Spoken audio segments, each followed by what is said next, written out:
లేవియ కాండము గ్రంథము 25వ అధ్యాయము వచన ధ్యానంలోనికి వెళ్తున్నా. మొదటి వచనము మొదలుకొని 7వ వచనము వరకు ఉన్న వాక్య భాగాన్ని చదివి వివరిస్తాను. మరియు యెహోవా సీనాయి కొండ మీద మోషేకు ఇలాగు సెలవిచ్చెను. ఇది మీరు ఇంచుమించుగా ప్రతి అధ్యాయంలో చూస్తారు. యెహోవా ఈలాగు సెలవిచ్చెను. ఇది మోషే మాట కాదు, ఇది దేవుని మాట. న్యూ టెస్టిమెంట్కి వచ్చేటప్పటికి హెబ్రీ పత్రిక 1వ అధ్యాయం 1వ వచనంలో ఈ దినముల అంతమందు దేవుడు తన కుమారుని ద్వారా మాటలాడెను. న్యూ టెస్టిమెంట్లో revealed word of God is from Jesus Christ. కనుక దేవుని యొక్క వాక్యము క్రొత్త నిబంధన గ్రంథంలో క్రీస్తు ద్వారా అనుగ్రహించబడింది. క్రీస్తు మరణము తరువాత, పునరుద్ధానం ఆరోహణం తరువాత, పెంతెకొస్తు పండుగ దినాన పరిశుద్ధాత్మ దేవుడు సంఘమును దర్శించిన మీదట ప్రకటన గ్రంథము వరకు కూడా పరిశుద్ధాత్మ ప్రేరితము చేత దేవుని యొక్క వాక్యం మనకు అనుగ్రహించబడింది. Old Testament Genesis starting Revelation వరకు దేవుడు స్వయంగా, దేవుడు ప్రభువు ద్వారా, దేవుడు పరిశుద్ధాత్మ ద్వారా ప్రేరణ ద్వారా ఇచ్చినటువంటి వాక్కు బైబిల్ అంతా కూడా మనకు కనిపిస్తుంది. కనుక దేవుడి వాక్యమైన పరిశుద్ధ లేఖనం ఇది పవిత్రమైనటువంటిది. It must be followed not by the letter but by the spirit. అక్షరము ద్వారా కదా, ఆత్మ యొక్క నియమమును మనం వెంబడించాలి.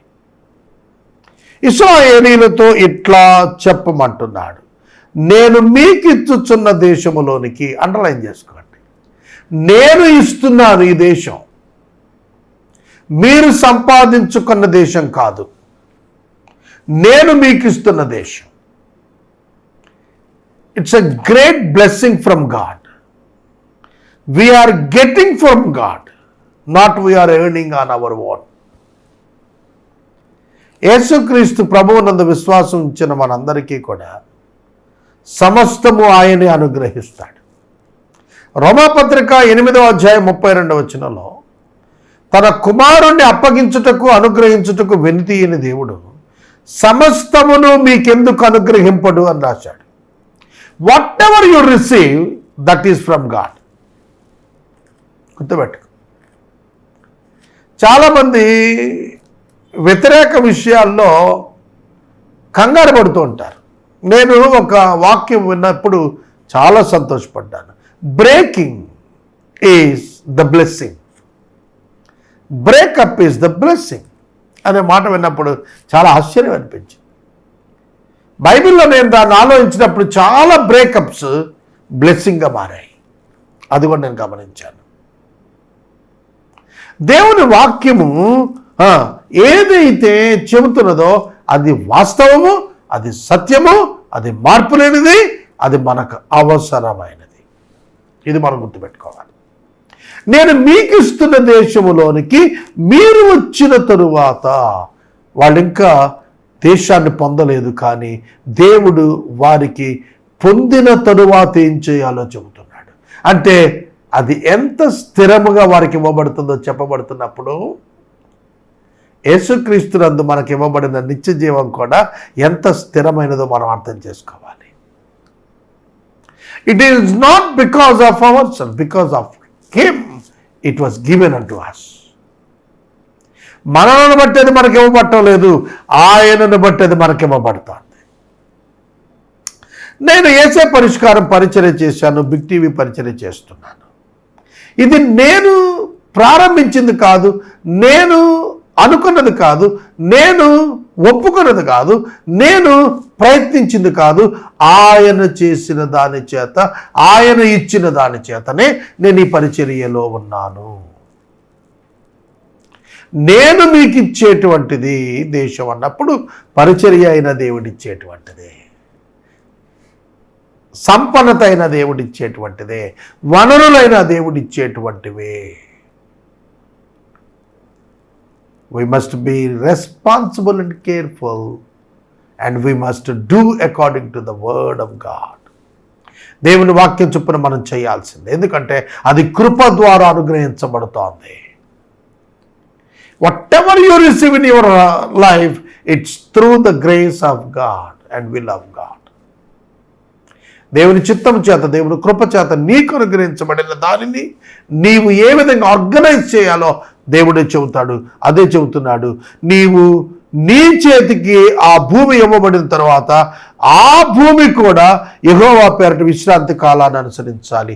నీవే విధంగా అయితే ప్రతి వారము ఒక విశ్రాంతి దినం పొందుతూ విశ్రాంతి తీసుకుంటున్నావో, అలాగున భూమికి కూడా ఒక విశ్రాంతి కాలము నేను నియమిస్తున్నాను. అది ఖచ్చితంగా చేయాలన్నాడు. కొంచెం ఇక్కడ మీకు చరిత్ర జ్ఞాపకం చేస్తాను, వినండి. విశ్రాంతి కాలములు పాటించాలి, దేవుని ఆజ్ఞది యూదులకి. ప్రతి 7వ సంవత్సరము విశ్రాంతి కాలము, అది పంట వేయకూడని సంవత్సరము. ఆ సంవత్సరము భూమికి విశ్రాంతి ఇస్తున్నారు. అలా విశ్రాంతినివ్వకపోతే దేవునికి ఆగ్రహం వస్తుంది. ఒకసారి చరిత్ర చెబుతున్నాను, వినండి. సౌలు రాజు 40 సంవత్సరాలు, దావీదు రాజు 40 సంవత్సరాలు, సొలొమోను మహారాజు 40 సంవత్సరాలు, 120 సంవత్సరాల రాజరికం తరువాత రాజ్యము ఉత్తర దక్షిణ రాజ్యములుగా విడిపోయింది. ఉత్తరము ఇజ్రాయేలు, దక్షిణము యూదులు. ఉత్తర రాజ్యం యెరోబాము అనేటువంటి ఒక దాసుని చేతికి ఇవ్వబడింది. అది 10 గోత్రాలు ఉత్తర రాజ్యం, ఇజ్రాయేలు రాజ్యం. ఇది 20 మంది రాజుల చేత పరిపాలించబడింది. అందరూ చెడ్డాళ్లే. అందున వాళ్ళు విశ్రాంతి సంవత్సరాన్ని ఆచరించలేదు. 490 సంవత్సరాలు. ఎప్పుడైతే వీళ్ళు 20 మంది రాజులు విశ్రాంతి సంవత్సరాలను ఆచరించలేదో దేవునికి ఆగ్రహం వచ్చి వారిని చెరలోనికి, అష్షూరుకు, బబులోను వారిని, అనగా దక్షిణ రాజ్యం బబులోనుకు, దక్షిణ రాజ్యమైన యూదయ రాజ్యాన్ని బబులోనుకు 70 సంవత్సరాల చెరకు పంపించాడు. యూదులు 70 సంవత్సరాలు బబులోనులో గడిపారు. నెబుకద్నెజరు చేత తీసుకుని పోబడి కోరేషు చేత మళ్ళీ వెనక పంపించబడ్డారు. 70 సంవత్సరాలు అక్కడ దానియేలు ప్రైమ్ మినిస్టర్గా ఉన్నాడు. ఆ 70 ఏళ్ల లెక్క ఏమిటి అని అంటే, ఆ 70 ఏళ్ళు విశ్రాంతి కాలములు.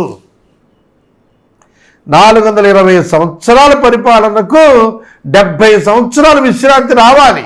కాబట్టి ఆ 70 ఏళ్లను విశ్రాంతి సంవత్సరాలుగా అక్కడ దేవుడు యెరూషలేమునకు విశ్రాంతినిచ్చాడన్నమాట.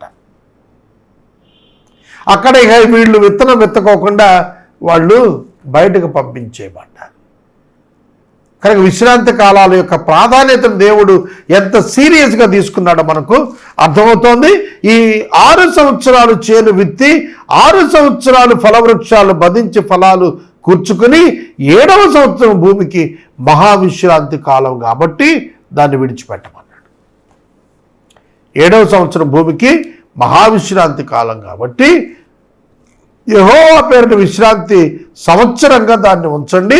అందులో చేను విత్తకూడదు, ఫలవృక్షాలు తోటను శుద్ధిపరచకూడదు, నీ కారు చేల పంటను కోసుకోకూడదు, శుద్ధిపరచని నీ వృక్ష ఫలములను ఏరుకోకూడదు. అది మీకు విశ్రాంతి సంవత్సరం. అప్పుడు భూమి యొక్క విశ్రాంతి సంవత్సరం సస్యము నీకు, నీ దాసుని, నీ దాసికి, జీతగానికి, నీవు నీ యొద్ద నివసించే పరదేశికి ఆహారం అవుతాయి. It's not for your profit, it is for the welfare of your servants, slaves and foreigners. పరదేశులకు, నీ దాసులకు అది ఆహారంగా వదిలివేయాలి తప్ప నీవు బిజినెస్ పర్పస్గా దాన్ని ఆపరేట్ చేయకూడదు. నువ్వు పంట వేయకూడదు. దానిలో వచ్చిన పంటను వాళ్ళే భుజిస్తారు. మరియు నీ పశువులకు నీదే జంతువులకు ఆ పంట మేతగా ఉంటుంది. Don't make it commercial. 7th year is not for your commercial benefit. It is for a welfare concept. ఇతరుల కొరకు విడవబట్టానికి, భూమి విశ్రాంతి తీసుకోవటానికి, అంటే అక్కడ విత్తనం వేయకుండా ఆపటం వల్ల ఆ రెస్టోరేషన్ ఆఫ్ ఎసెన్స్ అదంతా జరుగుతుంది. సారము పునరుద్ధీకరించబడుతుంది అన్నమాట. తర్వాత 8వ వచనం నుండి మనకు సునాద సంవత్సరాన్ని గుర్చినటువంటి వివరం కనిపిస్తుంది. ఈ సునాద సంవత్సరం యొక్క అద్భుతం ఏంటో చెబుతాను వినండి. సునాద సంవత్సరం జూబిలీ ఇయర్ అంటారు, అంటే 50th year.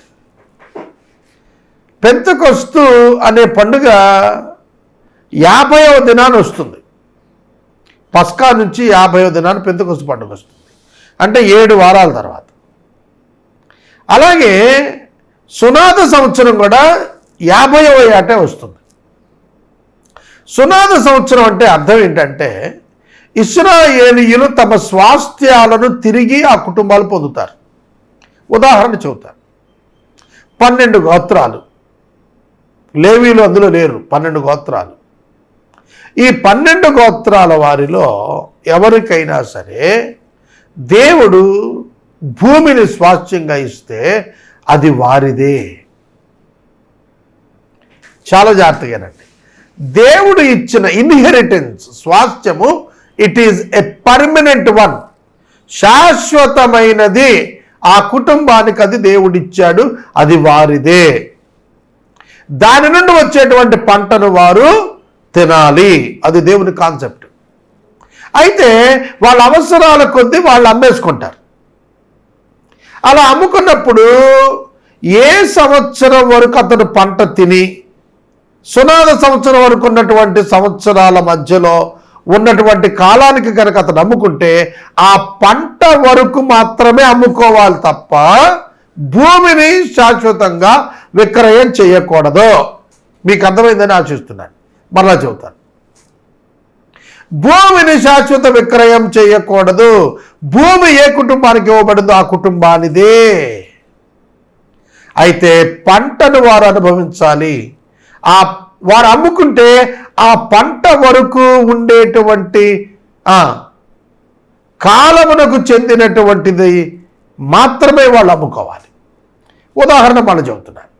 ఒకడు 5వ ఏట అమ్ముకున్నాడు అనుకోండి, భూమిని అమ్ముకోకూడదు. భూమి ఎప్పుడు అతని పేరే ఉంటుంది, అతనిదే ఆ స్వాస్థ్యం, అతని కుటుంబానిదే, అందులో మార్పు లేదు. అయితే 5వ ఏట అమ్ముకుంటే 45 సంవత్సరాలు అవతల వాడు ఆ పంట అనుభవించబోతున్నాడు కనుక 1 ఎకరం భూమి మీద 20 బస్తాలు అనుకోండి, 45 సంవత్సరాల మీద 900 బస్తాలు అనుభవిస్తాడు వాడు. బస్తా 1000 రూపాయలు అనుకోండి, 9 లక్షల రూపాయలు. కనుక ఎవరైనా 1 ఎకరం భూమి ఆ రోజు అమ్మితే 9 లక్షల రూపాయల లోపటే దాన్ని అమ్ముకోగలుగుతాడు తప్ప భూమిని అమ్మలేడు. పంటను మాత్రమే అమ్ముకోగలుగుతాడు. అడ్వాన్స్గా పంటను మాత్రం అమ్ముకోగలుగుతాడు. 50వ సంవత్సరం జరిగేది ఏమిటంటే సునాద సంవత్సరం, బోరలు ఊదగానే స్వాస్థ్యాలు తిరిగి ఓనర్స్కి వచ్చేస్తాయి. కొనుక్కున్నవాడు ఇది నాదంటానికి కుదరదు. అర్థమవుతుందా? Every 50th year inheritance will come back to the own people. అది సునాద సంవత్సరం యొక్క గొప్పతనం కదా. తర్వాత ఇజ్రాయేలీయులు ఒకవేళ ఫస్ట్ ఇయర్ అమ్మేస్తే వితిన్ 1 year లోపల దాన్ని మళ్ళీ వెనక్కి తీసుకోవచ్చు. తీసుకోలేకపోతే సునాద సంవత్సరాలు తీసుకోవాలి. లేవీలైతే ఎప్పుడైనా తీసుకోవచ్చు. ఇక ఆస్తులు అమ్ముకోవటం విషయంలో, ఇళ్ళ విషయంలో నేను పర్టికులర్ వచ్చిన దానికి వచ్చినప్పుడు ఎక్స్ప్లెయిన్ చేస్తాను. ఇది సునాద సంవత్సరానికి సంబంధించినటువంటి వివరం. ఇక మనం వచనంలోకి వెళ్తే ఇంకా బాగా అర్థమవుతుంది. 8వ వచనం నుండి వాక్యాన్ని మనం జ్ఞాపకం చేసుకుందాం. మరియు 7 విశ్రాంతి సంవత్సరములను అనగా 7 ఏండ్లు గల సంవత్సరములు లెక్కింపవలెను. ఆ 7 విశ్రాంతి సంవత్సరముల కాలము అంటే 49 సంవత్సరాలు. Every 7 years 1 sabbatic year. ఒక విశ్రాంతి సంవత్సరం ప్రతి 7వ సంవత్సరం కనుక 7 ఏళ్ళు 49 సంవత్సరాలు అయిపోయిన తర్వాత 50వ సంవత్సరం 50th ఇయర్ సునాద కాలముగా లెక్కించబడుతుంది. 50వ సంవత్సరం ఎప్పుడు ప్రారంభమవుతుందంటే ప్రతి 7వ మాసం 10వ దినాన జాతీయ ప్రాయశ్చిత్త దినాన శృంగధ్వని ఊదబడుతుంది, ట్రంపెట్ ఊదబడుతుంది.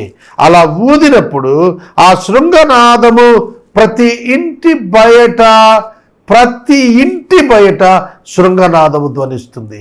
ఆ దేశమంతా కూడా ఆ శబ్దముతో దద్దరిల్లిపోతుంది.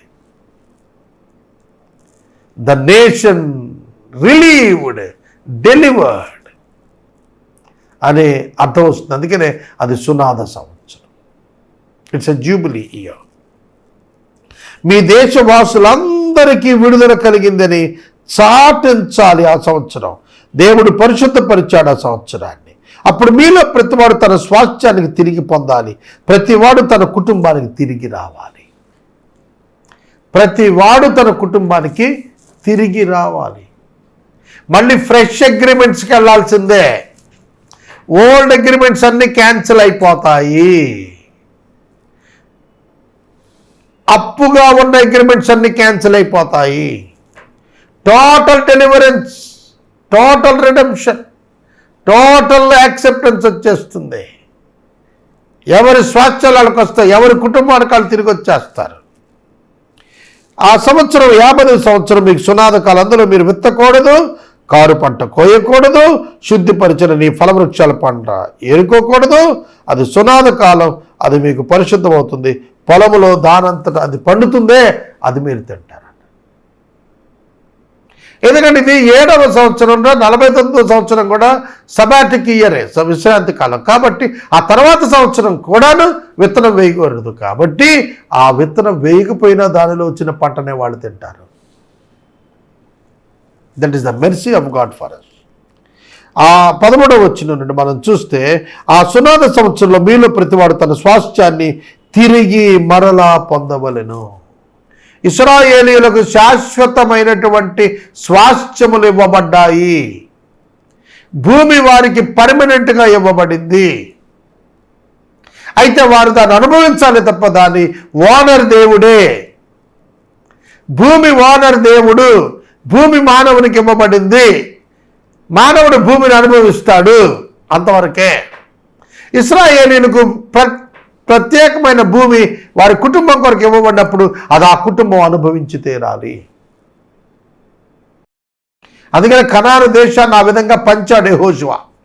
ప్రతి గోత్రములోని పురుషులను సంఖ్య ప్రకారముగా ఒక్కొక్క స్థలాన్ని ఒక్కొక్కరికి పంచుకుంటూ వచ్చాడు. సొలొమోను నాటికి 30% కానాన్ ల్యాండ్ మాత్రమే డిస్ట్రిబ్యూట్ అయింది. ఇంకా 70% మిగిలే ఉంది.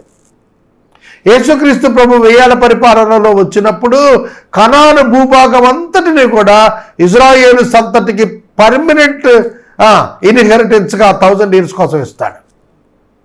అదే వాళ్ళ నిరీక్షణ. సునాద సంవత్సరము గడిచిన తర్వాత ఏండ్ల లెక్క చొప్పున నీ పొరుగువాని వద్ద నీవు దాన్ని కొనాలి. సునాద సంవత్సరం అయిపోయిన తర్వాత బిజినెస్ ఎట్లా ఉంటుందో చెబుతున్నాడు ఇక్కడ. పంటల లెక్కల చొప్పున దాన్ని అమ్మాలి, అంతే. భూమిని విక్రయించే అధికారం ఎవరికి లేదు. పంటలు అమ్ముకుంటాడు అంతవరకే. ఆ సంవత్సరాల లెక్క చొప్పున హెచ్చిన కొలితే దాని వెల హెచ్చించాలి. ఆ సంవత్సరాలకు లెక్క తగ్గితే దాని వెల తగ్గించాలి. ఏలైనగా పంటల లెక్క చొప్పున నీకు అమ్ముతాడు. ఒకరిని ఒకరు బాధింపక నీ దేవునికి భయపడవలను. నేను మీ దేవుడైన యెహోవాను. It is the order of God, command of God. Every Israelite must follow. అర్థమవుతుందా? ఇప్పుడు మనం భారతదేశ సంస్కృతిలో మనం పొలం అమ్ముకుంటే కింద మంద కాదు, కానీ ఇజ్రాయెల్లో అలా కాదు. ఇది దేవుడు పెట్టినటువంటిది, వారిదే ఆ స్వాస్థ్యం. ఇప్పుడు ఈ చట్టం అమలవుతుందో లేదో నాకైతే సరైన ఐడియా లేదు, కానీ ఇప్పుడున్న ప్రజెంట్ కండిషన్లో నెతన్యాహు అనే ఆయన ఇప్పుడు ప్రెసిడెంట్ ఉన్నాడు. నేను రికార్డింగ్ చేస్తున్న రోజుకి సో ఇప్పుడు అది అవుతుందో లేదో నాకు తెలియదు. ధర్మశాస్త్రం అయితే ఆ విధంగా చెప్పింది. 18వ వచనం నుండి 22వ వచనం వరకు సబ్బాతు సంవత్సరం అంటే ఎవ్రీ 7th ఇయర్ ఎట్లా ప్రవర్తించాలో చెప్పాడు. కాబట్టి మీరు నా కట్టడలు నా విధులు గైకొని వాటిని అనుసరించి నడుచుకోవాలి. దేవుడు ఎప్పుడు ఇదే చెప్పాడండి. పాత నిబంధన అంతా కూడా మీరు నా కట్టడలు నా విధులు తప్పక కంపల్సరీగా అనుసరించాలి, నడుచుకోవాలి. ఎందుకంటే వాటిలో జీవం ఉంది, వాటిలో విజయం ఉంది, వాటిలో సమృద్ధి ఉన్నది, వాటిలో నీతి ఉన్నది. అర్థమవుతుందా? ఆ కట్టడలలో ధన్యతలు ఉన్నవి, ఆ కట్టడలో సమానత్వం ఉన్నది, ఆ కట్టడలో భద్రత ఉన్నది. You will be protected if you follow the law. మనకు చట్టం ఉంది భారతదేశంలో, ఎడమ ప్రక్కన వాహనమును నడిపించాలి. మనం కుడివైపు వెళ్తే అది తప్పు అవుతుంది. ఎడమ వైపున మనం నడిచినంత కాలం మనకు భద్రత ఉంటుంది. ఎడమవైపు రోడ్డుకు ఎప్పుడైతే వెళతామో అప్పుడు నీకు భద్రత ఉంటుంది, క్షేమం ఉంటుంది. If you pay the taxes properly the country will grow. దేశం ఎదుగుతుంది ఆర్థికంగా నువ్వు సరిగ్గా ట్యాక్సెస్ కడితే. గొప్ప వాళ్ళందరూ ట్యాక్సెస్ ఎగ్గొడితే దేశం ఎట్లా పైకి వెళ్తుంది? కనుక దేశం గ్రోత్ ఎట్లా పెరుగుతుంది? పెరగదు, అభివృద్ధి చెందదు. కనుక దేవుని యొక్క చట్టములో, కట్టడంలో, ఆజ్ఞల్లో, దేవుడిచ్చినటువంటి విధులలో మనకు నీతి న్యాయాలు ఉన్నాయి. వాటిని మనం అనుసరించాలి. నేను చాలా పర్యాయాలు సామెతల గ్రంథం చదివాను, 31 అధ్యాయాలు. ఎంత గుండెలో ధైర్యము, బలము, నడిపింపు, జ్ఞానము, వివేచన, అవగాహన జీవితంపై కల్పించాయి. అవి నిజంగా అద్భుతం అండి. కనుక దేవుని మాటకు లోబడదాం. 19వ వచనం, అప్పుడు మీరు ఆ దేశంలో సురక్షితంగా నివసిస్తారు, మీ భూమి ఫలిస్తుంది, మీరు తృప్తిగా భుజిస్తారు, సురక్షితంగా నివసిస్తారు. 7వ ఏట మేము ఏమి తింటాం? ఇదిగో మేము చల్లను పంట కూర్చను వల్ల కాదే అని అనుకుంటున్నారేమో. ఎవ్రీ టైం, ప్రతిసారి మానవునికి ప్రశ్న ఇదే, వాట్ షల్ ఐ ఈట్? ఏమి తింటాను? What shall I drink? ఏమి తాగుతాను? ఎలాగా నాకు భౌతికంగా కనపడటం లేదే. 7వ సంవత్సరం పంట వేయకూడదని దేవుడు చెప్పాడు, మరి ఏం తినాలి నేను? ఎట్లా బ్రతకాలి నేను? It's a question of every human being కదా. అప్పుడు ప్రభువు యూదులకి ఏం చెప్పాడంటే, అబ్బాయి నేను 6వ ఏట నా దీవెన మీకు కలుగునట్లు ఆజ్ఞాపించదను. దయచేసి క్రైస్తవులు అర్థం చేసుకోండి. నా దీవెన మీకు కలుగునట్లు ఆజ్ఞాపించదను. Every rupee given to you is for not only for today but also for your future. ఇది నాకు చాలా కాలం అర్థం కాలేదు. దేవుడు నాకు ఇచ్చిన ప్రతి రూపాయి ఇవాళ తినేయటానికే కాదు, రేపటికి ఎల్లుండికి కూడా అనే ఒక ప్రిన్సిపల్ నేను నేర్చుకున్నాను దీని నుంచి. సబాటిక్ ఇయర్ వచ్చినప్పుడు ఆ తర్వాత సంవత్సరం పంట చేతికి రావటానికి ఒక లాంగ్ పీరియడ్ గ్యాప్ వస్తుంది. కాబట్టి హౌ కెన్ ఐ మెయింటైన్ అనే క్వశ్చన్ వచ్చినప్పుడు యువర్ సేవింగ్స్, నీవు దాచుకున్న వాటి చేత నీ సమృద్ధిని నీవు సేవింగ్గా మార్చుకున్నప్పుడు it's a good principle from God. నీ సమృద్ధిని నీవు సేవింగ్గా మార్చుకున్నప్పుడు that is useful when it is needed. అవసరమైనటువంటి సమయంలో అది ఉపయోగపడుతుంది. 6వ సంవత్సరాన నా దీవెన మీకు కలుగుతుంది, విస్తారంగా నేను ఇస్తాను. ఎంత ఇస్తాను? ఈ సంవత్సరానికి, మళ్ళీ సంవత్సరం పంట వచ్చే వరకు నేను ఇస్తాను. అప్పటి వరకు మీరు దాన్ని దాచుకుని తినండి అని అన్నాడు. Savings God promoted. దేవుడు దాచుకోమని చెప్పాడు. సమృద్ధిని వ్యర్థం చేయక, జిమ్మి వేయక, పాడు చేసుకోక దాచుకోమన్నాడు. Savings very important for a Christian life. అయితే నేను 6వ ఏట నా దీవెన మీకు కలుగునట్లు ఆజ్ఞాపిస్తాను, అది 3 ఏండ్ల పంటను మీకు కలుగు చేస్తుంది. 1 ఇయర్లో 3 ఇయర్స్ క్రాప్, సర్ప్లస్ క్రాప్ మీకు ఇచ్చేస్తాను. ఎందుకంటే భవిష్యత్తులో ఆ ప్రమాదం రాబోతుంది కనుక. కాబట్టి గాడ్ ఈజ్ జస్ట్, ఆయన న్యాయవంతుడండి. ఆయన మనల్ని పస్తు పెట్టేవాడు కాదు. మన రిసోర్సెస్, రెవెన్యూస్, సర్ప్లసెస్ మనము వ్యర్థం చేసుకునే బాధపడుతున్నాం తప్ప ఆయన ఇచ్చేది ఇచ్చాడు. నా మినిస్ట్రీలో కూడా నేను దీన్ని గ్రహించాను. మీరు 8వ సంవత్సరాన్ని విత్తనాలు విత్తి 9వ సంవత్సరం వరకు పాత పంట తింటారు. దాని పంటను కూర్చో వరకు పాతదాన్నే తింటారు. చూడండి ఎంత గొప్ప దేవుడు అండి. 7వ సంవత్సరం సంపాద సంవత్సరం, 8వ సంవత్సరం విత్తనం వేస్తారు, 9వ సంవత్సరం పంట చేతికి వస్తుంది. అప్పటి వరకు మీరు పాత పంట తింటారు. పాత పంట తింటారు. పాత బియ్యం, కొత్త బియ్యం రెండిట్లో కూడా కొత్త బియ్యం రేటు తక్కువ, పాత బియ్యం చాలా రేటు ఎక్కువ. ఎందుకంటే అది శ్రేష్టమైనది, అది ఆహారానికి ఒదిగిస్తుంది, మరియు ఆహారానికి ఆ గట్టి గింజ వలన ఆహారం బాగుంటుంది. కాబట్టి God will give you always the best food. God will give you the best every time to you. Seek God in everything. దేవుని వెతకటం మనం నేర్చుకుందాం. 23-24 వచనాలు ప్రత్యేకమైనవి. శాశ్వత విక్రయము భూమిని చేయకూడదు, భూమి నాది. దేవుడు చెబుతున్నాడు, it is my own. The land shall not be sold in perpetuity, for the land is mine. శాశ్వతంగా దాన్ని అమ్మేమాకండి, అది నాది. భూమి యొక్క హక్కుదారుని నేను, మీరు కాదు. మీకు నేను అనుభవించడానికి భూమిని ఇచ్చాను, అంతవరకే. మీరు భూమి మీద ఉన్నంత కాలం నా మాట వినాలని దేవుడు చెబుతున్నాడు.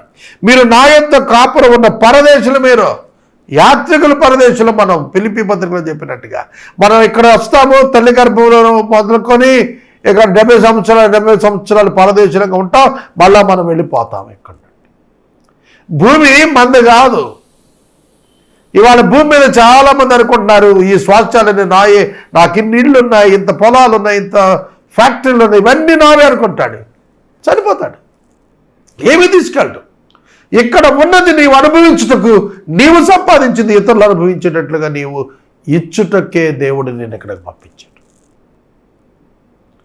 దేవుడు నీకు తన ఎదుట ప్రత్యక్షమైనప్పుడు నీవు నిన్ను రివార్డ్ ఇవ్వటం కోసం భూమి మీద నీ ఎదుట ఇవన్నీ ఉంచాడు. How you are using all your resources. స్వార్థంగా నీవు ఒక్కడికి వాడుకుంటున్నావా, ప్రేమతో అందరికీ పంచుతున్నావా? దాన్ని బట్టి నీకు అక్కడ రివార్డ్ ఇవ్వటానికి దేవుడు ఇక్కడ సమృద్ధిని ఎదుటించాడు. ఇది మనం అర్థం చేసుకోవాలి. కానీ ఇది ఎవరికి అర్థం కావట్లా. బంగారంలోకి మార్చేసుకుంటారు, డబ్బంతా ఇంటిలోకి మార్చేస్తారు, డబ్బంతా పొలాల్లో మార్చేస్తారు. పక్కవాడికి పిల్లికి మెచ్చగా వేసినట్టుగా కూడా వేయలేడు, ఎంగిలి చేయగడ విదిలించడం. ఏంటి ఉపయోగం? సరిపోయి మట్టిలో కలిసిపోతాం. దేవుని ముందు నుంచున్నప్పుడు ఏం బహుమానం ఉంటుంది? ఏ బహుమానం ఉండదు. కనుక your abundance is for others. నీ సమృద్ధి నీ ఒక్కడి కోసం కాదు, దేవుడు పని దేవుని ప్రజల కొరకు చేయటానికి. అది దేవుడు చెబుతున్నాడు. అందుకే నీ స్వాస్థ్యమైన ప్రతి పొలం మరలా విడిపించబడేటట్లు దాన్ని అమ్ముకోవాలి. పంట వరకు అమ్ముకోవాలి తప్ప పొలం అమ్ముకోవటానికి లేదు. ఇది మనం ఇక్కడ గమనించాం. 25వ వచనం చదువుకుందాం. నీ సహోదరుడు బీదవాడై తన స్వాస్థ్యములో కొంత అమ్మిన తరువాత అతనికి సమీప బంధువుడు విడిపింపవచ్చిన ఎడల తన సహోదరుడు అమ్మిన దానిని అతడు విడిపించును. సహోదరుడు అనే పదం ఇశ్రాయేలు 12 గోత్రాలలోని ఒకనికి చెందినది. అన్యుడు అంటే వెలుపటివాడు, పరదేశి అంటే వెలుపటివాడు, సహోదరుడు అంటే 12 గోత్రాలలోని వాడు అని అర్థం. పేదరికం చేత తనకున్న స్వాస్థ్యంలో కొంత అమ్ముకుంటే ఆ వ్యక్తి యొక్క రక్త సంబంధికుడైన మరొక ఇశ్రాయేలీయుడు అతనికి ఆ విమోచన క్రయధనం ఇచ్చి విడిపించటానికి వచ్చినట్లయితే అలాగనే విడిపించవచ్చును అని 25వ వచనం చెబుతోంది. అయితే ఒకడు సమీప బంధువుడు లేకయే దానిని విడిపించుకున్నటకు కావలసిన సొమ్ము సంపాదించుకుంటే, ఎవరైనా ఇశ్రాయేలీయుడు తాను అమ్మినటువంటి తన స్వాస్థ్యములోని కొద్ది భాగాన్ని తిరిగి తాను సంపాదించుకున్నటువంటి సొమ్ముతో గనక విడిపించుకోవాలనుకుంటే గనుక దానిని అమ్మినది మొదలుకొని గడిచిన సంవత్సరాలు లెక్కించి ఎవరికి దానిని అమ్మాడో ఆ శేషము మరలా ఇచ్చి తన స్వాస్థ్యాన్ని పొందుతాడు. అంటే ఎంత అయితే తాను తీసుకున్నాడో దాన్ని తిరిగి అతనికి చెల్లించి దాన్ని తిరిగి పొందుతాడు. అతడు దానికి రాబట్టుకొనుటకై కావలసిన సొమ్ము దొరకకపోతే తను అమ్మినటువంటి తన స్వాస్థ్యములోని కొద్ది భాగాన్ని ఎలాగనో సునాద సంవత్సర కాలం వస్తోంది కనుక ఆ సంవత్సరం వరకు వెయిట్ చేసి అతను తిరిగి పొందుతాడు. అంటే ఇశ్రాయేలీయుడు తను అమ్మిన స్వాస్థ్యములో కొంత భాగాన్ని ఉంచుకొని కొంత భాగాన్ని విడిపించుకోవటానికి తనకు సంపూర్ణమైనటువంటి అధికారము ఉన్నట్లుగా ఇక్కడ చూస్తాము. సునాద సంవత్సరమున తన స్వాస్థ్యాన్ని తాను ఆటోమేటిక్గా పొందేటువంటి అవకాశం అతనికి ఉన్నది. తర్వాత ప్రాకారం గల ఊరిలో నివాస గృహాలు అమ్మకం చేస్తే ఎట్లా అనేది మనకు ఇక్కడ 29వ వచనం నుండి 30వ వచనం వరకు చెప్పాడు. ప్రాకారం గల ఊరు, ప్రాకారం గల ఊరు, ప్రాకారము లేనటువంటి ఊరు, లేవీయుల పట్టణాలు అనే 3 భాగాలు ఉన్నాయి గృహాల విషయాల్లో. మొదటగా ప్రాకారము కలిగిన ఊరు అంటే ప్రొటెక్టెడ్ వాల్స్ ఉన్నవి. దీనిలో ఏ విధంగా అప్లై అవుతుంది? నివాస గృహాన్ని అమ్మితే ఒకడు దానిని అమ్మిన దినం మొదలుకొని 1 సంవత్సరం లోపల దాన్ని విడిపించుకోవచ్చు. సంవత్సరం లోపల కనుక ఆ సంవత్సరం దినాల లోపటే దాన్ని విడిపించుకోవాలి. సంవత్సర దినాలు నిండక మునుపు దాన్ని విడిపించకపోతే ప్రాకారం గల ఊళ్ళో నా ఇల్లు కొనిన వానికి తరతరాలకు స్వాస్థ్యంగా మారిపోతుంది. 1 ఇయర్లో కనుక ఒకడు తాను అమ్ముకున్నటువంటి ఇల్లు ప్రాకారములు కలిగినటువంటి పట్టణములో ఉన్నట్లయితే దానిని అతడు విడిపించుకోలేకపోయిన కారణం చేత కొనుక్కున్న వాడికి అది శాశ్వతంగా వెళ్ళిపోతుంది. ఇది ఇండియన్ సివిల్ లాలో కూడాను ఒక వ్యక్తి ఎవరైనా ఒక ఆస్తిని అమ్మితే 6 మాసాల లోపల అతని కుటుంబ సభ్యులు క్లెయిమ్ చేయొచ్చు. దాని విషయంలో వ్యాజ్యం ఆడవచ్చు. 6 మాసాలు దాటిన తర్వాత ఇక వారు ఏం చేయలేరు. అలాగనే ఇక్కడ కూడాను ఊరి ప్రాకారము కలిగిన ఊళ్ళల్లోని నివాస స్థలాలు అమ్ముకున్నప్పుడు పర్టిక్యులర్ అలౌడ్ పీరియడ్ ఏదైతే 1 ఇయర్ ఉందో దానిలో విడిపించుకోకపోతే అవతల పార్టీకి అది శాశ్వతమైనటువంటి ఆస్తిగా ఉండిపోతుంది అనేది చెప్పాడు. సునాద సంవత్సర కాలమున అది తొలగదు. పొలం విషయంలో తొలగుతుంది కానీ ప్రాకారము కలిగినటువంటి పట్టణము లోపల నివాస గృహం అమ్మకం విషయంలో సునాద కాలమున అది వెనకకు తిరిగి రాదు. అది చెబుతున్నాడు. తర్వాత చుట్టూ ప్రాకారాలు లేని గ్రామాల్లో ఇండ్లను వెలి పొలాలు అంటే సాధారణమైనటువంటి పొలాల్లో ఎలా ఉంటుంది అట్లా అవి విడుదల కావచ్చు. సునాద కాలం వచ్చినప్పుడు అది తొలగిపోతాయి. ప్రాకారము గల పట్టణములో మాత్రమే నివాస స్థలం అమ్మినప్పుడు సునాద కాలంలో అది వెనుకకు రాదు. తర్వాత ప్రాకారం లేని పట్టణంలో లేదా గ్రామాల్లో అమ్ముకున్నటువంటి ఇల్లు సునాద కాలంలో వెనక్కి తిరిగి వస్తుంది. తర్వాత లేవీయుల పట్టణాలు, అయితే లేవీయుల పట్టణాలు అనగా వారి స్వాధీన పట్టణాల్లో ఇండ్లను విడిపించుటకు అధికారం లేవీయులకు శాశ్వతంగా ఉంటుంది. లేవీయుల పట్టణాలు ఎందుకంటే లేవీయులది దేవుని స్వాస్థ్యం, అది దేవునికి చెందింది కనుక అది ఎప్పుడైనా వాళ్ళు ఇడిపించుకోవచ్చు. దానికి సునాద సంవత్సరం అనే అబ్జెక్షనే లేకుండా వాళ్ళు they can deliver it at any point of time in their life. లేవీల పట్టణంలోని ఇండ్లు ఇశ్రాయేలు మధ్యలో స్వాస్థ్యం కనుక ఒకడు లేవీలు ఏదో ఇల్లు సంపాదించినట్ల పిత్రార్జిత పట్టణములు అమ్మబడిన ఆ ఇల్లు సునాద సంవత్సరాలు తొలగిపోతుంది. వారు తమ పట్టణముల ప్రాంత భూములను అమ్ముకోకూడదు, అవి వారి శాశ్వతమైన స్వాస్థ్యం. భూములను మాత్రం అమ్ముకోకూడదు. ఇళ్లను అమ్ముకుంటే వాళ్ళు తిరిగి పొందొచ్చు, కానీ భూములను మాత్రం అమ్మకూడదు. ఎందుకంటే అది దేవునిది, దేవుడు వారికి ఇచ్చింది, ఇక వాళ్ళే అనుభవించాలి తప్ప బయట వాళ్ళకి ఎవరికి కూడా దాన్ని అమ్మకం పెట్టడానికి వీలు భూమి విషయంలో లేదు, ల్యాండ్ విషయంలో లేదు. ఇక 35 వచనం నుండి మనకు 36 వచనాల మధ్యలో పరవాసి అయిన అతిథి అయిన నీ సహోదరుడు, పరవాసి అయినను అతిథి అయినను నీ సహోదరుడు పేదవాడై నిరాధారుడిగా ఉండి నీ వద్దకు వచ్చాడు, నువ్వు వానికి సాయం చేయాలి. నీ వల్ల అతను బతకాలి, ఎందుకంటే అతను నీ సహోదరుడు. It is your responsibility, you have to help him. అతనికి సహాయం చేసి తీరాలి. అతను పరదేశి, నీ ప్రాంతం వాడు కాదు, అతిథిగా వచ్చాడు దూర ప్రాంతం నుండి, కానీ నీ సంబంధే, కానీ వాడికి బతకటానికి ఒక అవకాశం ఇవ్వాలి. ఇది పూర్వం మన పితరుల కాలంలో ఉండేది. ఒక చిన్న ఉదాహరణ చూద్దాం. మా ముత్తాత గారికి 4 కుమారులు. అందులో ఒకతను వేరే ప్రాంతానికి బాల్యములోనే వెళ్ళిపోయాడు. అతని కుమారుడు 50 సంవత్సరాల తర్వాత స్వగ్రామానికి పితరులున్న ప్రాంతానికి పొట్ట చేత పట్టుకొని పేదవాడుగా వచ్చాడు. అప్పుడు మా తాతగారు అన్నదమ్ములలో ఉన్నటువంటి వారు, బ్రతికి ఉన్నవారు, వారి బిడ్డల్లో ఉన్నవారు ఆలోచన చేసి వీడు కూడా మనలో ఒకడే కనుక, చాలా క్రితం బయటికి వెళ్ళిపోయాడు కనుక ఇతడు కూడా బ్రతకటానికి మనం ఏర్పాట్లు చేయాలి అని అతనికి ఒక స్థలం కొనుక్కోవడానికి సహాయం చేశారు. అతని దగ్గర వడ్డీ ఏమీ తీసుకోలేదు. అతనికి కావలసినటువంటి భోజన సదుపాయాలు వాళ్ళు ఏర్పాటు చేసి వాడు ఆ ప్రాంతంలో నిలబడేటట్టుగా అన్నదమ్ములందరూ హెల్ప్ చేశారు.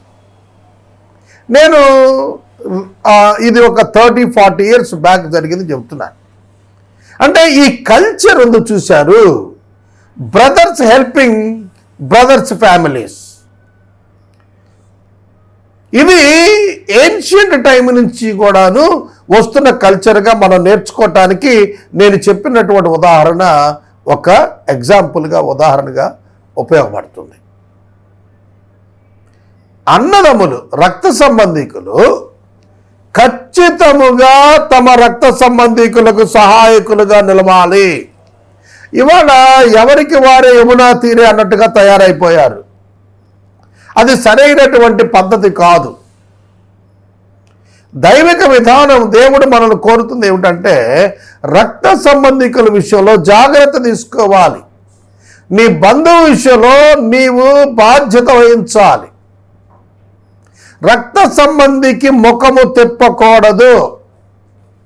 దేవుడు నిన్ను సమృద్ధిలో ఉంచాడు, అతనిని అవసరంలో ఉన్నాడు. దేవుడు నిన్ను సమృద్ధిలో ఉంచింది నీ రక్త సంబంధిని ఆదుకోవటానికి కూడా. కాబట్టి నువ్వు దేవునికి భయపడి వాడి దగ్గర వడ్డీ తీసుకోకూడదు. నువ్వు దేవునికి భయపడి అతన్ని బ్రతకనివ్వాలి. నీవు దేవునికి భయపడి నీ ఆహారము అతనికి అమ్మాలి, లాభానికి కాదు. నీకొచ్చిన ప్రైస్కే అతనికి నీ మెటీరియల్, ఫుడ్ మెటీరియల్ ఇవ్వాలి తప్ప నువ్వు వ్యాపారస్తుడిలా ప్రవర్తించకూడదు వాని దగ్గర. చూడండి, అన్నదమ్ముల మధ్యన దేవుడు ఎంత గొప్ప విషయాలు చెబుతున్నాడు. నేను మీకు కనాను దేశాన్ని ఇచ్చి మీకు దేవుడు నగునట్లు ఐగుప్తులో నుండి మిమ్మల్ని రప్పించిన మీ దేవుడని యెహోవా నేను చెబుతున్నాను, మీరు చెయ్యాలి. ఇది God commanded them it as a compulsory action. తర్వాత నీ యొద్ద నివసించు నీ సహోదరుడు పేదవాడై నీకు అమ్మబడిన ఎడల. చూడండి, పైన మనం ఉదాహరించుకున్నది స్వతంత్రుడైనటువంటి రక్త సంబంధి. ఇప్పుడు పేదవాడైనటువంటి రక్త సంబంధి అమ్మబడితే గనుక, అతడు హెబ్రియుడు గనుక, అతడు యూదుడు గనుక, ఇజ్రాయేలీయుడు గనుక అతనితో కఠినమైన సేవ చేయించకూడదు, వెట్టి సేవ చేయించకూడదు. ఐగుప్తు దేశంలో వారు వెట్టి చేశారు, వారు చాలా బాధపడ్డారు. దేవుడు వారిని విమోచించాడు, ఎందుకంటే వెట్టి నుంచి విమోచించాడు. వెట్టి నుంచి ఇశ్రాయేలును విమోచించిన దేవుడు మరలా వారిని వెట్టివారిగా ఉంచడానికి ఇష్టపడటం లేదని ఇశ్రాయేలీలందరూ తెలుసుకుంటే మంచిది. అందుకనే ఇశ్రాయేలీలలో ఎంత పేదవాడైనా తనను తాను దాసుడుగా అమ్ముకుంటే వాడిని వెట్టి పని చేసేవానిగా ఇశ్రాయేలు యజమానుడు మార్చకూడదని దేవుడు కరాఖండిగా చెప్పాడు. వాడు జీతగాని వలన పరదేశం వలన నీ యొద్ద నివసించు 0 సంవత్సరం వరకు నీ యొద్ద దాసుడిగా ఉండాలి. అప్పుడు అతడు నీ పితరుల స్వాస్థ్యాన్ని మరలా అనుభవించేటట్లు తన పిల్లలతో కూడా నీ యొద్ద నుండి బయలుదేరి తన వంశస్థుల దగ్గరికి తిరిగి వెళ్ళిపోవాలి. ఇక్కడ 0 సంవత్సరాన ఇశ్రాయేలులో ఉన్నటువంటి ఇజ్రాయేలుకు సంబంధిత దాసుడు, ఇజ్రాయేలు కుటుంబాలకు చెందిన జాతిపరంగా ఇశ్రాయేలుడైన వాడు 0 సంవత్సరాన వెళ్ళిపోతాడు తిరిగి వెనక్కి. కాబట్టి అబ్జెక్ట్ చేయకూడదు, ఎందుకంటే ఇశ్రాయేలీలు ఎవ్వరికీ దాసులు కాదు, ఒక్క దేవునికే దాసులు. మొర్దెకై ఎస్తేరు గ్రంథంలో ఎస్తేరు యొక్క సోదరుడు మొర్దెకై తానెవ్వరికి దాసుడు కాదని చెప్పుకున్నాడు. యెహోవాకే నేను దాసుడిని, ఎవరికి తలంచను అన్నాడు.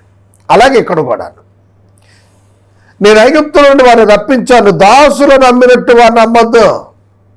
వాళ్ళేం బానిసలు కాదు, దాసులు కాదు, వాళ్ళు నీ సోదరులు. కాబట్టి బానిసల వలె వాడిని నువ్వు చేసుకో, నాకు వీలు లేదని చెప్పాడు.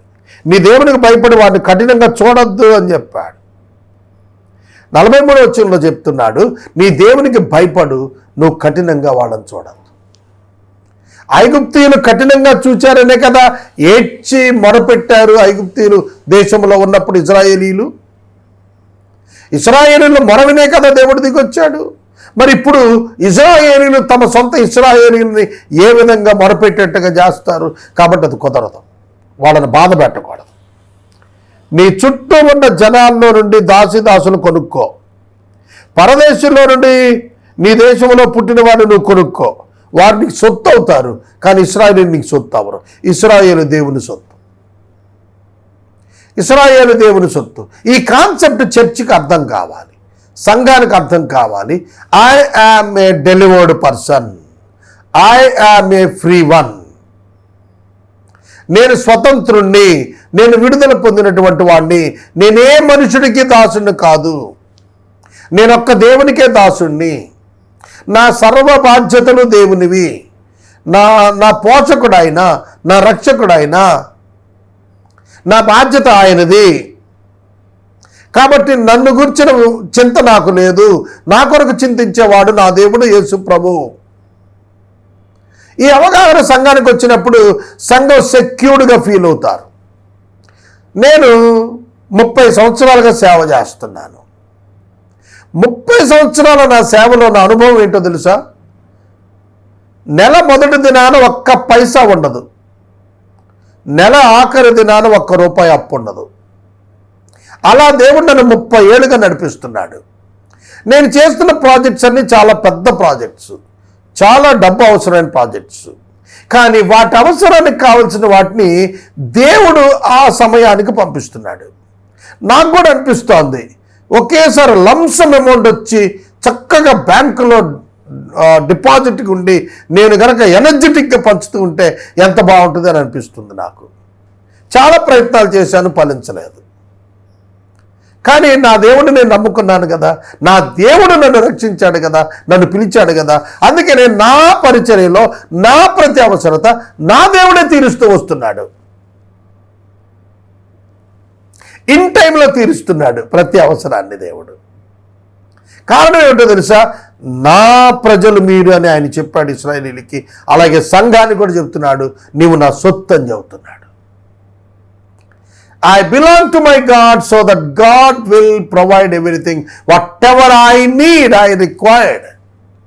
Even for my family and for my ministry also. That is my experience. ఇది మీరందరూ తెలుసుకోవాలి. మీ పట్ల కూడా అంతే. రోమా 8:32 చదవండి. సమస్తం ఇస్తాడు దేవుడు. ఫిలిప్పి 4:19 చదవండి. తన మహిమైశ్వర్యంలో మన అవసరాలు తీరుస్తాడు. God is for us, God is with us, God is in us. ఇది మనం మర్చిపోకూడదు. ధైర్యం తెచ్చుకోవాలి బ్రతకడానికి. 46వ వచనం, మీ తర్వాత మీ సంతతి వారికి స్వాస్థ్యముగా ఉండినట్లు మీరు ఇలాంటి వారిని స్వతంత్రించుకోవచ్చు. ఎలాంటి వారిని? పరదేశులను మరియు అన్యులలో వారిని, పరదేశుల నుండి వచ్చి పుట్టినటువంటి వారిని మీ సంతతి వారు మీరు శాశ్వత దాసులు ఉంచుకోవచ్చు, కానీ ఇశ్రాయేలుని ఉంచుకోకూడదు. ఇశ్రాయేలీయులైన మీరు సహోదరులు గనుక కఠిన సేవ చేయించుకోకూడదు. ఎందుకంటే మీరు విమోచించబడ్డారు. విమోచించబడిన వారు కఠిన సేవ చేయకూడదు. నాకు ఇప్పటికీ ఆశ్చర్యం, 30 సంవత్సరాల సేవా జీవితంలో నేనెన్నడూ కఠిన సేవ చెయ్యలేదు. I never did any hard work. I did only pleasureful work, peaceful work, happy work. God gave me the pleasureful work, not hard work, not painful work. God is the same yesterday, today and tomorrow. మన దేవుడు నిన్న నేడు నిరంతరం ఏకరీతిగా ఉన్నటువంటి దేవుడు, మార్పు లేనటువంటి దేవుడు. పాత నిబంధన చదువుతున్నప్పుడు నా జీవితమే నాకు గుర్తొస్తుంది.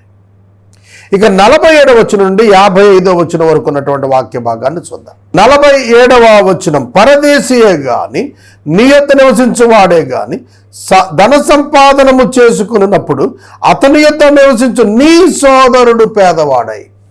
గమనిస్తున్నారా? నీ సోదరుడు పేదవాడై పరదేశి యొద్దకు గనుక దాసుడుగా వెళ్ళి తనను గనుక అప్పగించుకుంటే, అమ్ముకుంటే, వేరొక పరదేశి కుటుంబంలో వేరొకరికి తను అమ్ముకుంటే తనను అమ్ముకున్న తర్వాత వానికి విడుదల కావచ్చును. వాడి సహోదరులో వాడిని ఎవరైనా విడిపించవచ్చు. అతడు దాసుడు ఉండక్కర్లేదు. ఏమర్థం అవుతుందంటే ఇక్కడ ఇశ్రాయేలీయులు దాసులుగా ఉండుటకు దేవుడు ఇష్టపడటం లేదు, స్వతంత్రులుగా ఉండటానికే ఇష్టపడుతున్నాడు. అందుకని పౌలు గారు కూడా మీరు చేతనైనంత మట్టుకు స్వతంత్రులుగా ఉండండి, దాసులు అవ్వటానికి మారబాకండి అని చెప్పాడు. ప్రతి క్రైస్తవుడు స్వతంత్రుడిగా ఉండటానికి దేవుడు పిలిచాడు. బైబిల్ గ్రంథాన్ని కనుక మనం సరిగా ధ్యానం చేస్తే ఏ క్రైస్తవుడు ఎవరి కింద కూడా ఊడిగం చేయాల్సినటువంటి బ్రతుకు ఉండకూడదనేది దేవుడు చెప్పినటువంటిది. దేవుడు క్రైస్తవుని ప్రతి ప్రయత్నాన్ని సఫలం చేసేటువంటి దేవుడు. ప్రతి క్రైస్తవునికి వాగ్దానం ఉన్నది, దేవుడు అతన్ని తలగా చేస్తాడని. కానీ క్రైస్తవుడే ప్రయత్నించటం లేదు, క్రైస్తవుడే దాన్ని విశ్వసించడం లేదు. క్రైస్తవుడి వాళ్ళ పావర్టీలో, పేదరికలు ఉండటానికి కారణం ఏంటంటే ఆయన యొక్క విధానమును పాటించకపోవటం, ఆయన యొక్క వాగ్దానాలను నమ్మకపోవటం. 49వ వచనం, వాడి పినతండ్రియే కానీ పినతండ్రి కుమారుడు కానీ వాడి వంశంలో వాడు కానీ రక్త సంబంధి కానీ వాడిని విడిపించవచ్చు. కావలసిన ఖైదును వారికి దొరికితే వాడు తను తాను విడిపించుకోవచ్చు. ఇంతకుముందు చెప్పాడు, మళ్ళీ ఇక్కడ కూడా రాస్తున్నాడు. ఒక యూదుడు తాను అన్యునికి అమ్మబడిన తరువాత ఎప్పుడైనా తనంతట తాను స్వతంత్రుడు కావచ్చు. అతని రక్త సంబంధిగా అతను స్వతంత్రులు చేయొచ్చు, లేదా తాను సంపాదించుకున్న దాంతో కూడా వాడు స్వతంత్రునిగా తనంతట తాను వెళ్ళిపోవచ్చు. అప్పుడు వాడు అమ్మబడిన సంవత్సరాలు మొదలుకొని సునాద సంవత్సరం వరకు తనను కొనిన వారితో లెక్క చూసుకోవాలి. వారి క్రయలను ఆ సంవత్సరాలు లెక్క చొప్పున ఉండాలి. తాను జీతగాడే ఉండిన దినాల్లో కొలది ఆ క్రయదనాన్ని తగ్గించాలి. ఇంకా అనేక సంవత్సరాలు మిగిలి ఉంటే వానిని బట్టి తను అమ్మిన సొమ్ములో తన విమోచన క్రయదనం మరలా తిరిగి ఇవ్వాలి. 52 వచనం, సునాద వత్సరమునకు కొన్ని వత్సరములు తక్కువైతే అతనితో లెక్క చూసుకుని సంవత్సరాల లెక్క చొప్పున విమోచన క్రయదనాన్ని అతనికి చెల్లించేసేయాలి. విమోచన క్రయదాన్ని అతనికి చెల్లించాలి. అంటే ఇయర్ బేసిస్లో ఎక్కువ సంవత్సరాలు అయితే ఇంతకుముందు చెల్లించినటువంటి, తక్కువ సంవత్సరాలు ఆవనుకుంటే దానిలో మిగిలినటువంటి తగ్గించుకొని అతడు మిగిలిన భాగాన్ని కట్టుకొని విడుదల పొందవచ్చును. ఏటాటకి జీతగాని వలె వాడు అతని యుద్ధ ఉండవలను. అతడు మీ కనుల ఎదుట వాని చేత కఠినమైన సేవ చేయించకూడదు. అతడు ఈ రీతిగా విడిపించబడిన ఏళ్ల సునాద సంవత్సరం వాడు పిల్లలతో కూడా విడుదల పొందుతాడు. ఇశ్రాయేలీయుడు విడుదల పొంది తీరుతాడు, పిల్లలతో సహా విడిపోతాడు. పిల్లలు వారికి దాసులుగా ఉండక్కర్లేదు, అన్యుడి దగ్గర పిల్లలు దాసులుగా ఉండక్కర్లేదు. ఇక్కడ ఇంకొక విషయం ఉంది. ఒక దాసుడైనటువంటి వాడు, జాగ్రత్తగా వినాలి మాట, ఒక అన్యుడు ఇశ్రాయేలీయుల యొద్దకు దాసుడిగా వచ్చి పిల్లలను కనిన తర్వాత అతడు వెళ్ళిపోవటానికి ఇష్టపడితే పిల్లలను తీసుకెళ్ళటానికి వీల్లేదు. కానీ యూదుల దగ్గర కానీ అన్యుడి దగ్గర కానీ దాసుడిగా వెళితే సునాద సంవత్సరం తర్వాత పిల్లలను తీసుకుని స్వతంత్రుడికి వెళ్ళిపోవచ్చు. మీరు గమనించండి, స్వతంత్రులైన యూదులకు ఉన్నటువంటి హక్కులు వేరు, బానిసలుగా ఉన్నటువంటి పరదేశులుగా ఉన్నటువంటి వారికి ఉన్న హక్కులు వేరు అనేది ఇక్కడ మనకు అర్థమవుతుంది. ఇప్పటికీ ఇశ్రాయేల్ దేశం స్వార్థపరమైన హక్కులుగా మన వారికి అనిపించవచ్చును, కానీ ఆ జాతి కొరకు నిలబడే విధానం దేవుడు వారికి ఇచ్చింది. ఎందుకంటే వారి చరిత్ర అలాంటిది. వారు ఐగుప్తులో దాస్యములో ఉండి బయటకు వచ్చినటువంటి వారు. ఇది మనం తెలుసుకోవాలి. తర్వాత 54 వచనం, ఈ రీతిగా విడిపించబడిన ఎడల సునాద సంవత్సరం వాడు పిల్లలతో కూడా విడుదల నందును. ఎలయనగా ఇశ్రాయేలీయులు నాకే దాసులు. దేవుడు చెబుతున్నాడు, నాకే దాసులు. For it is to me that the people of Israel are servant. For it is to me that the people of Israel are servant. నాకే వాళ్ళు దాసులు. They are my servants whom I brought out of the land of Egypt. I'm the Lord your God. నేను వారి దేవుణ్ణు, నేను మీ దేవుణ్ణి. కాడు చెబుతున్నాను, మీరు నా సొత్తు, వేరొకరి సొత్తు కానే కాదు. 25వ అధ్యాయం ముగించుకుందాం.